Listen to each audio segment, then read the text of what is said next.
Mami. Uy, nangangamoy na yung isda natin doon. I-check muna natin. Nangangamoy na yung fish natin doon. Na, fish. Fish. Wait lang. Wait lang. Parang naamoy ko na baka masunog. Kailangan nating baligtarin. Oh, sabi na guys eh. Bigla kasi.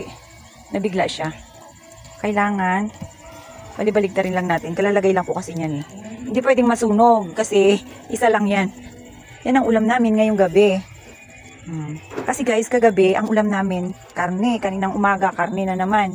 So, nakakasawa na magkakasakit na talaga tayo nito ng tuluyan. Kasi nga, panay-panay ang karne. Kaya ito, buti na nga lang, meron silang suran doon. Tawag dito sa isda na to guys, suran. Buti na lang merong mga available na isda doon kanina pagdaan ko sa Talipapa.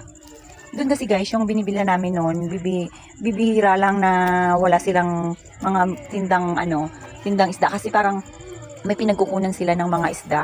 Magaganda siya. Tsaka talagang doon mo lang makikita na yung mga ganong klaseng isda. Masasarap guys.